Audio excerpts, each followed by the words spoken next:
Kathy。Hello， 我係 Eunice。Pride Lab 咧希望透過影片同大家分享性別平等倡議路上所學到嘅知識，呢一啲嘢咧都會影響住我哋嘅日常生活㗎，值得俾更加多人知。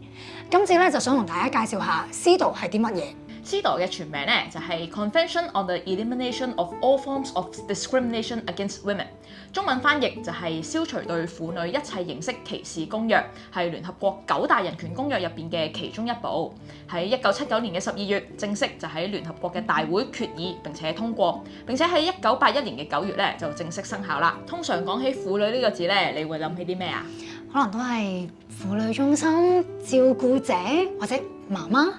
冇錯啦，即係講起婦女咧，喺香港就係諗起呢啲嘢啦。你有幾可見到呢啲中心咧會諗起有 lesbian 先得㗎？咁不過咧喺聯合國嘅呢一個 CEDAW 入邊咧，佢哋講緊嘅當然唔淨止係呢一種想像中嘅婦女啦。公約咧所規範緊嘅歧視，簡單嚟講就係唔能夠因為一個人嘅性別而妨礙或者否認任何人嘅人權同埋自由。所以咧，無論係男女或者係任何嘅性別咧，都會受到公約所保障㗎。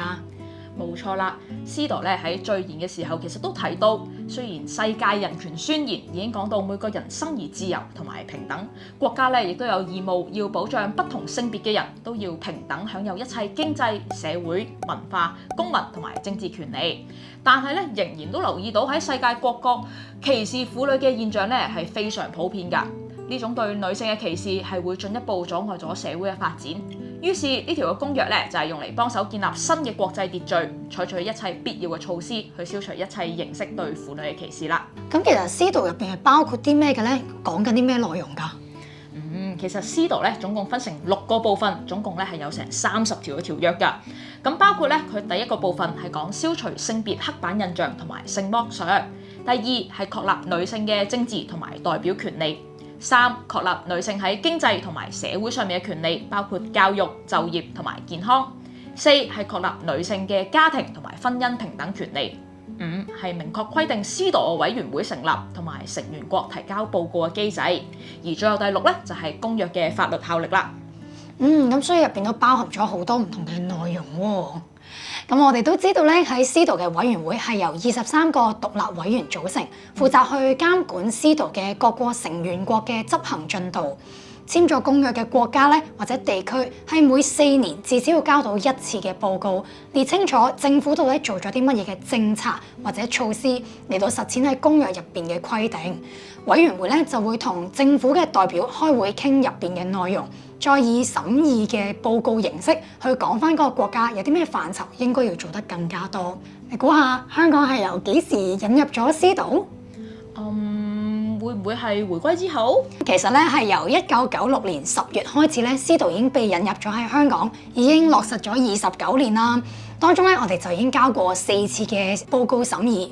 不過 CEDAW 喺香港係咪真係咁重要、咁有影響力咧？嗱，等我話俾你知啦。其實咧，第一就係想同大家講下寫報告呢個過程啦。嗱，有人就會覺得，只係寫下報告來來回回啫，咁仲要係一個鬼咁遠嘅國際機構喎。咁對於消除歧視係咪真係咁有實際嘅作用呢？嗱，咁當然啦，淨係寫報告呢件事本身咧就冇乜意義嘅。但係寫 CEDAW 呢份報告咧就有幾個特別之處嘅喎。第一，政府咧喺交報告俾聯合國之前，其實係會將成個報告嘅大綱拎出嚟咧做公眾嘅諮詢㗎。就好似最新香港政府喺2020年交呢份咁啊，其實咧係用咗3個月嘅諮詢，寫到明咧係會徵詢呢個婦女事務委員會啦、立法會、區議會、相關嘅非政府機構同埋婦女團體等等。同時咧，亦都會舉行一啲公眾嘅諮詢會嘅喎，咁就好似真係想收集下大家嘅意見咁啦。當然，我哋都唔會期望政府咩意見都寫晒入報告啦。大家喺呢個時候咧，仲有機會嘅喎，因為除咗官方嘅報告咧 ，CEDAW 其實仲會收一啲非政府組織嘅影子報告，大家係可以直接向 CEDAW 嘅委員會提出你對嗰個國家或者地區所關心嘅性別議題嘅。嗱，呢個咧亦都係寫埋喺公約嘅機制入邊㗎。咁咧就可以令到委員會就知道究竟社區同國家報告之間咧有幾大嘅差距，從而咧就會決定審查問題嘅先後次序啦。到正式會議嘅時候 ，NGO 嘅代表仲係有機會受邀去直接同政府嘅代表提出你嘅訴求嘅喎。咁咪即係代表住政府喺呢個準備報嘅過程，唔可以淨係扮聽意見啦，因為會有其他嘅單位或者 NGO 嘅代表會督背脊。冇錯啦，你其實咧就講咗個重點出嚟啦。因為例如喺2023年嘅時候咧，香港婦女中心協會就交咗一份影子報告，將照顧者、家庭暴力、全面性教育等等嘅議題咧帶晒入司道入邊喎。嗱，呢幾項咧就係我哋政府喺2020年嘅報告入邊咧避開晒冇講過㗎。咁其實政府佢哋寫咗啲咩內容咧？呢啲咧就真係大家都交過功課啦，咁所以一定淨係寫自己做咗啲咩功績㗎嘛。政府咧喺2020年呢個第4次嘅報告入邊咧就寫啦，嗱，自從你聯合國2014年嘅審議報告之後，我哋政府已經加強推廣、維護同埋支持母乳餵哺嘅有關政策同埋措施啦。嗱，咁呢啲都公道講句啊，其實真係實際政府做咗嘅嘢嘅。嗱，睇翻政府性別主流化網頁咧，行政會議喺2017年6月就通過喺所有新嘅商業發展項目，無論係辦公室啦定係商場，都規定咗咧一定要提供一個育嬰間嘅設施同埋哺集乳室嘅，就確保母親喺不被騷擾同埋歧視嘅情況之下，就可以餵母乳啊或者集乳咁樣。嗱，又唔係指新嘅項目嘅，咁當時咧衛生局咧都好積極咁樣去聯絡唔同嘅物業管理公司啦，希望喺洗手間以外都獨立設置一間育嬰室。咁所以大家咧而家就會見到好多商場啊，甚至係港鐵站咧都會有呢類嘅設施嘅。政府就為哺乳母親做咗啲嘢啦。咁司徒有冇內容咧係同 LGBT+ 相關嘅咧？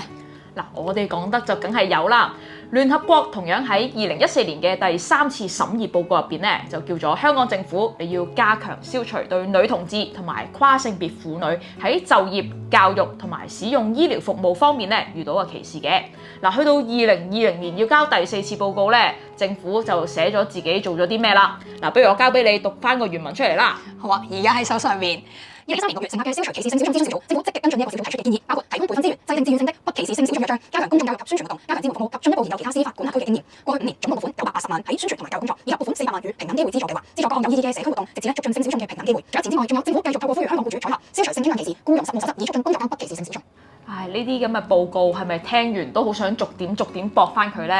嗱，咁當然啦，聯合國嘅委員都唔係傻嘅，加上有影子報告幫你篤爆個實況，所以去到2023年5月31號，我哋都終於收翻委員會俾特區政府嘅審議結果啦。嗱，呢張成績表咧都真係麻麻地㗎啦。委員會咧係直接咁講啊，嗱，你香港政府喺 LGBT+ 同埋性別權益兩方面都做得唔夠啊。嗱，先講我哋比較熟悉嘅 LGBTQ+ 權利啦。委員會都話，香港政府你未能按照建議通過關於性傾向歧視、性別表達歧視以及基於身體特徵歧視嘅立法，爭取立法反歧視嘅同志社群咧，其實都講咗好多年㗎啦。嗱，頭先咪講政府報告咧都話自己2013年成立咗個諮詢小組係咪啊？嗱，其實個小組咧去到2015年嘅年尾咧就解散咗咯喎。嗱，點解咧？嗱，因為咧小組嘅成員咧雖然就話有啲同志嘅代表咁樣啦，但係同時咧原來佢都揾咗啲出晒名反同嘅代表，嗱，例如關啟文啊、梁美芬啊呢啲人啊，嗱，就算當年做埋個研究報告出嚟，確定咗性別小眾喺社會上邊咧係喺唔同嘅範疇，包括係教育、僱傭關係、設施同埋服務提供等等咧，都係有被歧視嘅情況嘅。但係個小組咧喺建議立法禁止性傾向同埋性別認同歧視上邊咧係達唔到共識喎。嗱，咁當然呢個結果我哋都預咗啦，因為有啲乜人啊嘛。咁佢哋反對嘅理由咧就包括咗咧話你會限制咗大家嘅宗教自由喎，亦都限制埋咧我哋家長想點樣教啲道德教育俾自己嘅小朋友咁講喎。咁其實呢一班反同嘅人擺到明就係想繼續歧視同志㗎啦，點會肯簽呢一啲同意建議立法啫？嗱，冇錯啊，所以喺2016年之後，去到2020年交報告前後足足4年，政府係冇再就 LGBT+ 嘅反歧視立法上邊咧做過任何嘅工作㗎。真係抵俾啲委員話佢哋做得唔夠啊！冇錯，咁但係我哋一日仲有呢條私道，我哋一日政府都仲要交報告嘅，佢哋係唔能夠咧將佢提過對性別小眾嘅保障同埋教育咧係倒退咁行嘅。咁另外咧，我哋倡議者好關心嘅性別權益，睇翻今次建議報告咧，都有唔少嘅著墨嘅喎。例如咧，而家係要舉報間接歧視嘅話咧，係好困難㗎，因為咧需要投訴人自己證明對方係有歧視嘅意圖，咁先有辦法咧獲得賠償嘅。係啊，我哋睇翻2024年平機會處理過嘅性別歧視條例嘅投訴數字啊，嗱佢一年咧就處理咗171個投訴，當中係得2宗係解決到件事，所以終止咗調查嘅，而當中超過60成嘅個案咧，仲係調查當中㗎。嗱咁再剩翻嗰啲咧，就係會終止咗去處理啦。嗱原因係包括啲咩咧？例如係投訴人已經唔願意再查落去啦，有啲投訴咧係已經超過咗12個月，所以就要被逼終止，甚至係平機會一口就斷定你啲投訴係屬於瑣碎無聊，唔屬於違法而終止調查嘅。呢一啲過程咧，其實都係折磨緊受害人嘅精神壓力㗎，甚至乎咧喺調查緊嘅時候，要受害人去再諗翻當時嘅情況，形成咗2次嘅傷害，當中就包括咗挑戰法禁歧視嘅林同學。另外咧，委員會亦都有提到性別暴力嘅處理同埋保障機制咧係不足嘅。例如而家喺職場發生性暴力或者係性騷擾嘅事件，好多時候咧受害人只能夠向公司 HR 去講，但係咪每一間嘅公司都有制度去處理呢一類型嘅投訴咧？並唔一定。冇錯啊，所以委員會其中一個建議咧就提到啦。嗱，你僱主係有責任積極去防止同埋應對發生喺工作場所入邊嘅性騷擾，並且係為性別暴力嘅受害人提供一啲緊急嘅支援嘅。嗱，呢一點咧其實唔係淨係女性會受惠嘅喎，因為咧唔同性別嘅人，包括你原生性別係男性，都有機會成為性暴力之下嘅受害者㗎。所以呢個機制係希望保障所有人喺遇到性暴力嘅時候咧，都能夠有一個安全網去承接住嘅。